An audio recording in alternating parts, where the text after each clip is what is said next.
All right. Can you hear me? Yes, I can hear you. Can you hear me Awesome. okay? Fantastic. Welcome to Rainier Avenue Radio and our special broadcast of the impacts of the coronavirus on South Seattle and surrounding communities. We do this show every Friday and actually have been since March 13th of 2020. Well, I am excited to bring a guest on today who I think is one of those we call behind the scenes folks that you should really get to know about and the role that they play in our community. So I'm going to bring on right now Staci Pham. Staci, um, good to have this opportunity to talk to you. And you're from the Public Health Seattle and King County. Why don't we start off? We're going to end up talking about communicable diseases, epidemiology, and immunizations, and that's a mouthful. Uh, but I want to get started by finding out a little bit more about you first. Why don't you tell us a little bit about your background and who you are? Sure. Thank you for having me, Tony. So my background started with with undergrad. I went to Cal State Fullerton in 2002, 2006, and I received my bachelor's degree in human services. It's just like a fancy word for social work. And so I became a social worker for 3.5 years. And then I served in the Peace Corps shortly after I graduated with my bachelor's degree. And I served in 2008, 2010. And then that's where I really, my love and my passion for public health was really solidified. Upon returning to America, I pursued my master's in public health, and I graduated, and I subsequently worked in a number of African countries working in the field of global public health for about 4 years. I have a total of about 10 years of social work and public health experience. Wow. I think that your unique skill set qualifies you to be in this position that you're doing right now. Again, a very important position. So if some of you are wondering, okay, well, wait a minute, communicable diseases, epidemiology, and immunizations, how and why does this impact and affect my life? I mean, sounds interesting. You know what? So I want to start with taking each one of these separately, just so that we kind of define what we're talking about here for folks as we move into this. And I'll start with communicable diseases, and you don't have to say it fast 3 times. Communicable diseases. What are communicable diseases? Just as an example of what they are and what they do. Okay. Yes, communicable diseases is definitely a tongue twister kind of word. Communicable diseases are diseases that are transmitted from one person to another person. I worked with communicable diseases when I worked overseas. Some examples are malaria, tuberculosis, and we also have diseases here. You know, currently we have the coronavirus, which is a disease that is pretty much affecting all aspects of our lives. Mm-hmm. And this other one, epidemiology. I think I got it right. Epidemiology. And epidemiology, I do know this much about it, that it is kind of a cornerstone of public health. And if you haven't, if you're not familiar with the word or you don't say it all of the time, you are being impacted by epidemiology. So why don't you explain to us, even though once you do, we're going to understand what it is and why it's a thing. But epidemiology, what does that mean?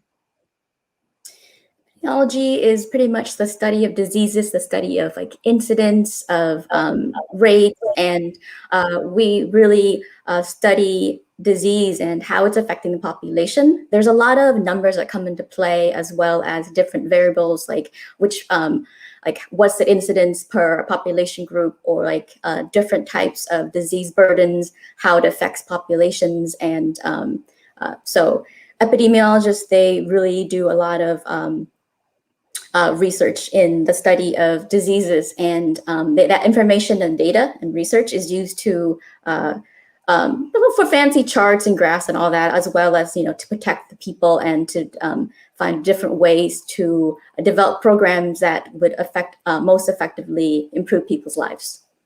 Mhm.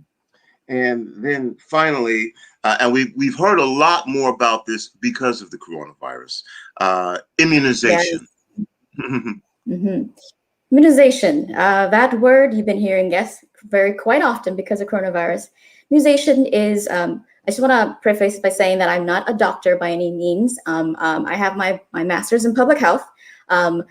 I've worked with immunizations in the form of like being a program manager for immunizations perhaps, and like different types of health programs. But immunization is where they take a weekend, they create I believe like it creates a weekend part of the mRNA or different types, and then they make I'm sorry, I'm a little nervous, I'm sorry, but they make like a immunization. They make like a vaccine, and vaccine is then injected into people if they are open willing to it, and then the body starts to build antibodies to react to that certain type of disease, and the person therefore gets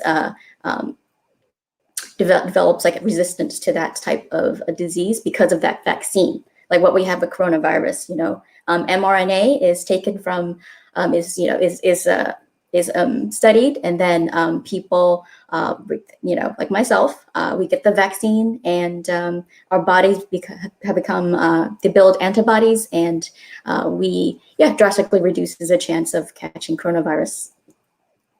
And so again, I think what you do is really important, and people may not know about it. Again, kind of behind the scenes, which is why I'm really excited to be able to have you here. Now, again, a lot of these terms for you are probably redundant because it's a world that you live in. And so now I'm finally getting to your title, Disease Research and Intervention Specialist. But I had to talk about that other stuff, to kind of set the table a little bit. So as a disease research and intervention specialist, what does that mean? What do you do? For everybody to go, okay, well, what is that? What are you looking for? What kind of job is that? Yeah, that does sound very interesting. So simply put, I'm like a disease detective or a disease investigator. My job entails speaking with people, talking to them, and then helping them to kind of go back and talk about when they got sick. And then we go through perhaps when they got sick, and we talk about what possibly could have made them sick. And that really depends on the type of condition I'm investigating. For example, we have foodborne illnesses. If I were to talk to someone who had who was diagnosed with foodborne illness, we talk a lot about different types of foods, where they ate that food, what the name of that food is, and therefore I have an idea of how they got sick or what type of food they ate that was contaminated. And if need be, then we at Public Health would take action and act. And if we see, for example, if we see that one person ate at this restaurant and they became violently ill, like within a few short hours after eating there. And then we talked to another person and they ate at the same restaurant and they also became ill. So we see that there's a common thread. They ate at the same restaurant. The symptoms are similar, their onset symptoms. And then we would need to take action and definitely intervene in that regard, because we do not want more people getting sick. Yeah. And so because, again, of the coronavirus, people became aware of identifying, tracking, was a big thing that we started learning about. Where is it? Who's being impacted by it? How many folks in a geographic location are being impacted by it? But it's not just the coronavirus. Coronavirus is just a latest thing here. So tell us, Staci, why this is important for communities to know, for people to know. And I may be oversimplifying this, but you keep track of diseases, and you kind of figure out where there's hot spots and if they're flaring up, and if they may be even in certain locations. And I might be oversimplifying that, but is that about right? That's about right. I think you have I think that's like a really good way of just giving the abridged version. So at Public Health, my job is to investigate diseases, and that involves talking to people. And from talking to people, I would gather information and data. I would gather, what they ate, different types of foods they ate, different types of restaurants where they ate that food meal, different types of stores. And from there, we collect data, and it's input into the system that we have at Public Health. And we have another department, the Analytics and Informatics department, and they use the information. They can run certain analyses to kind of find out, okay, perhaps this type of condition affects a lot of people who have been homeless. And from there, we have an understanding, okay, it seems like there has been an increase in this type of illness in the homeless population. What do we need to do about it? What type of interventions can we discuss, and what interventions are most effective? Like right now, we are in the midst of an outbreak of Shigella. The Shigella outbreak has affected, I believe, more than 100 homeless individuals. And so we are looking at it and seeing what we can do to work with the communities and the cities to help that unfortunately very vulnerable and disenfranchised populations. Mm-hmm. And so you gather this information, and where does this information come? Because again, I think there is a department like yours in various counties, right? Each one has its own. Correct. Where does all this information come? How do you find out this data? Okay, so we have a system, and then so normally what happens is that we get reports. Laboratory, healthcare providers, if they see that they have a patient who tested positive for a condition, then they would notify Public Health, because certain conditions are notifiable and it's like mandatory. The person we at Public Health gets notified, and myself, an investigator, we take on different cases. We contact the person who's sick, and we talk to them, and then from there we just extract information. So the information actually comes from the person themselves, the case.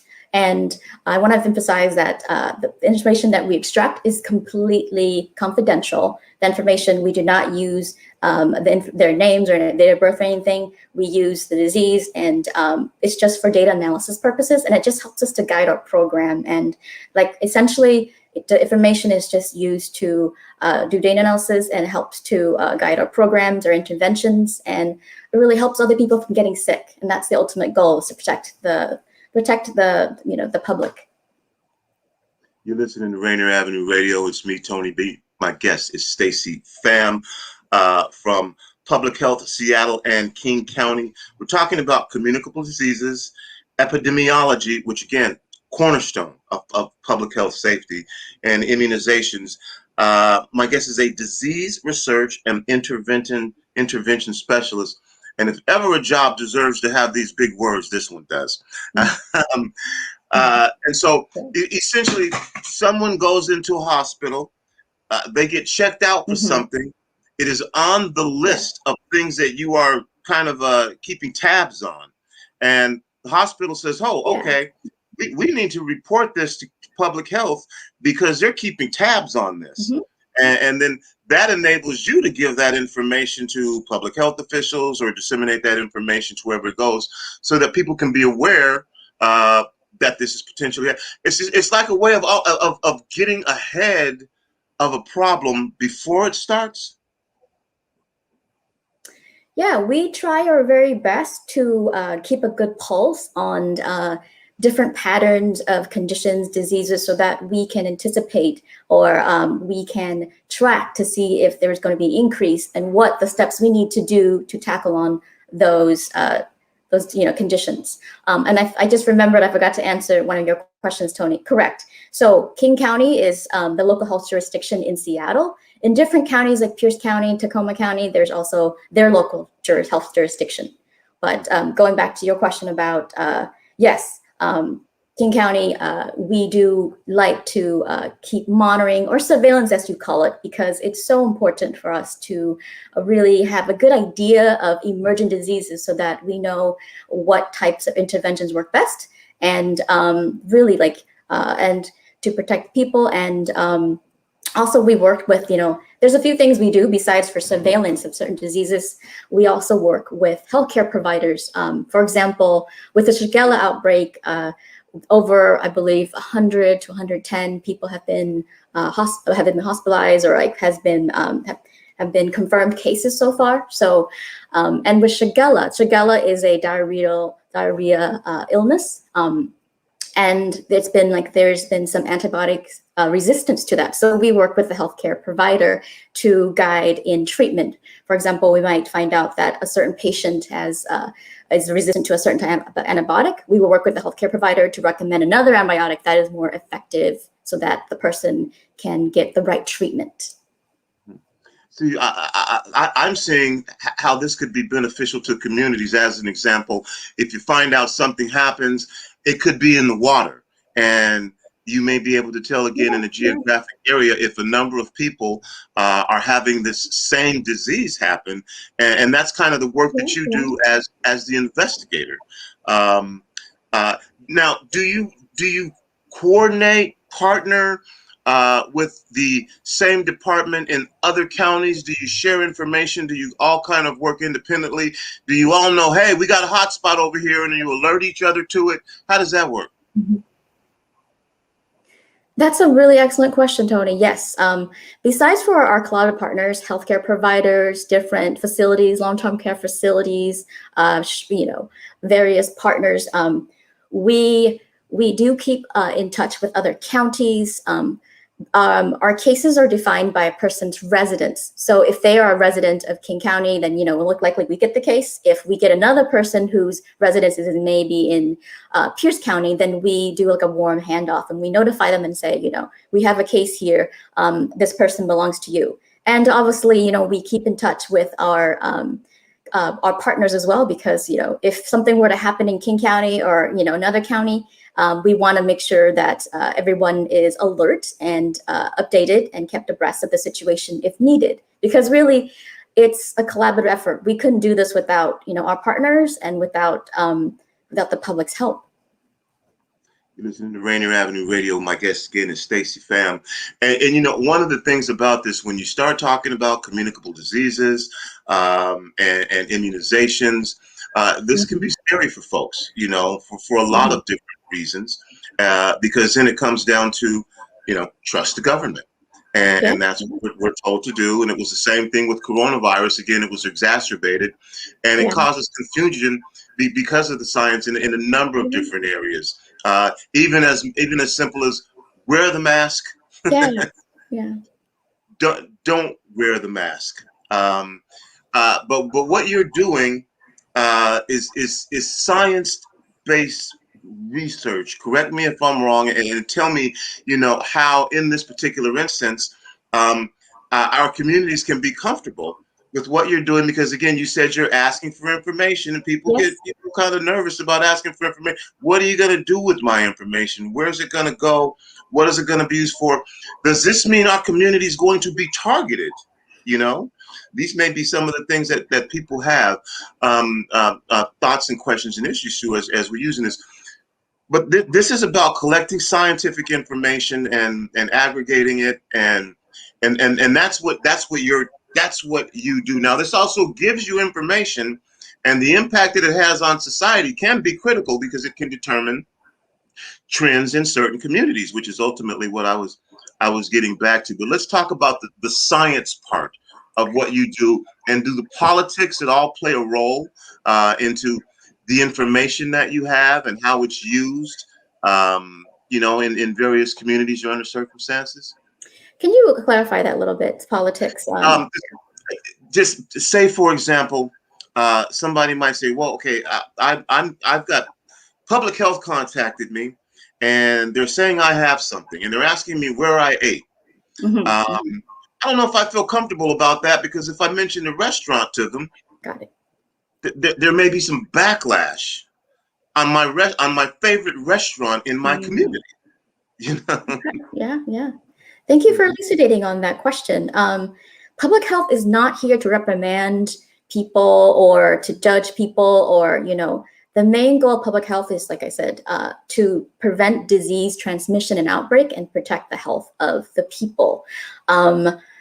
the information that we collect from the public is confidential. People, and we work like, with different types of partners. We have, like, for example, environmental health. That's one of our departments. When we identify maybe a restaurant that several people have said that they got sick from, they go out and they do their own investigation. Again, like, we're here to just regulate and to make sure that, people are people are following the right protocol in terms of food service or different types of other protocols. And really, we really just want to help people to either remain healthy or to become healthy. And we are not here to do any of that kind of stuff. That is mainly our goal, and the public's interest is always like on the forefront of what public health does. And the public. How has this past year, this unanticipated challenge for everyone of coronavirus and the pandemic impacted and affected you, what you do? Obviously, we've all become aware that there's these things called diseases out there that can be communicated and passed on. And then there's has to be an immunization. And then there's a study of it. And then there's, oh my gosh, we need to find out where it's at so we can track it. And but under a pandemic, because that's not the only part of what you do, how has this impacted the work that you do? Prior to working with King County, I started last September. Before that, I worked in South Sudan. So I've been with the county maybe 8 months or so. From what I hear from my colleagues is that when COVID first started, it took top priority, and they were just bombarded and inundated with so many cases that they were really had to focus their entire attention on that. So as a result of that, some other types of conditions may have been put like maybe on the back burner a bit. However, with time, as now we are in 14 months into this pandemic, we've had to adjust and modify our programs accordingly, because we realize that it's definitely modifiable for us to adjust with the conditions, the environment, and that's what we've been doing so far. We're working through some backlogs, and I would say that probably right now we have a pretty good system of modifying our workload so that we make sure that if new types of conditions come in, we're able to take care of it and handle it in an appropriate manner and timely manner.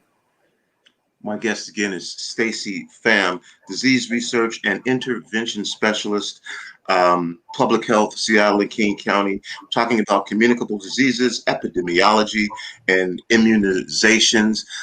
You mentioned Sudan, and how has the travel, the ability to see other places, how has this impacted?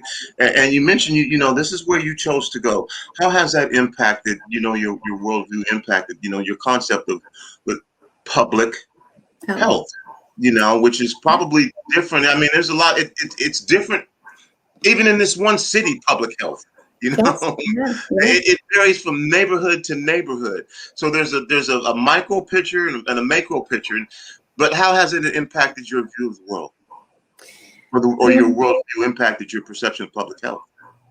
Yeah, thank you for asking that question. Want to give a little background. So I was born in Vietnam, and I lived there for 7 years. And Vietnam is a low to middle income country. It's a developing country, and growing up, we didn't have a lot. I remember my stories of my mom. She would, get sick, or me getting really sick, and we couldn't afford medicine. So, and then my parents and I, we immigrated to America, and to see people suffer so much. And when we first came here, we didn't have a lot, and we see that we were being helped. And I think because of my upbringing and my childhood and how I was raised, I just developed a deep love for service, a deep love for serving others and trying to help others because of what I personally went through and personally experienced. And that culminated in my work overseas with the Peace Corps and different types of non-governmental organizations. When you're overseas, you just see so many different experiences, different people. And I think that people normally who do work overseas, they really have this, deep and great desire and passion to help others. And there's a lot of suffering, and you become you're humbled by it, and it's heartbreaking and it's unnerving. And you also, like a person also learns so much from working overseas. So my perspective on public health is not only shaped by my childhood and growing up in, you know, a low income county in Southern California, but also by my 4 years abroad. It's really made a significant impact on my life, and because of all of that, I chose to do what I do, and I chose a career that really speaks to my heart, and that's what public health is for me. Well, I really appreciate you coming on, Staci. And this could have been in so many areas. And of course, the pandemic impacted the work. It impacted everything. And that's, Yeah, you know, folks are now aware of another way when they say our public health resources were strained. You yeah. know, that was a big domino effect. And as I'm listening to this conversation, we did a 3-day summit for Earth Day. And this could have also been part of that environmental justice. Those conversations that we were having. Mhm. And that's why I thought it was so important to have you on and explain the work that you do, so that we find out about things that are happening in our community Yeah. before it's too late, because that is often the case. I want to give you the opportunity for final words here, because I've been firing questions at you. But if there's anything that you just want to say or you want to share, whether it's about your work, your background, go ahead. Thank you so much, Tony, for having me and giving me a chance to talk about public health and promote it. Um, I would say the main message is that public health, we are here to really guide people and to help people and to ensure that, to ensure that people stay healthy. And if they're not healthy, then to help them be healthy. Yeah. And I think that being on the show helps to kind of demystify that whole, distrust a little bit, and it helps also to put a face to public health as well. Regarding, we mentioned briefly about vaccines. I just want to also mention that vaccines, we have a lot of appointments for COVID vaccines. You can get them at the Auburn Outlet Collection. I'm sorry, I made a little note to myself, so I'm reading it right now. It's also at the Kent Showworth Center, Monday through Saturday, 9 a.m. through 4 p.m. You can access this information via kingcounty.gov/vaccine. And yeah, it's free through vaccine. You can do walk-ins. People who are 16-year-old and plus are eligible, and free regardless of immigration status, regardless of citizenship. And it's just something that we hope people partake in, because right now with the pandemic, we really need to kind of get the word out there, and that so that people know where they can get vaccines and where the resources are. And I want to thank you too, also Tony, for putting up resources on your radio station. I saw that there was different resources for food giveaways, and it's just so important right now, such a priority, because people are really struggling in the pandemic, and it's affected our jobs and our work. And so I really thank you for just helping the communities. Well, thank you. And for those of you who are listening, I hope you enjoyed this conversation. For those of you who are watching, whether it be on Facebook, YouTube, or Twitch, another one of the things that I wanted to do in a critical situation like this was pull the curtain back, because I also think it's important in the community that I live in, which is very diverse, that people see that there are people who look like them, Yeah. and have shared identity and shared experiences, especially when you're talking about things like diseases that folks don't understand or don't know about, and you're hearing about, and they're being tracked, and immunizations and community health. So thanks, Staci.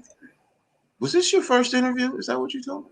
This is my first radio interview. Yes, hence the nerves. I'm a bit nervous. Let me give you a round of applause. Great job. Thank you. Thank you for sharing this information, Staci.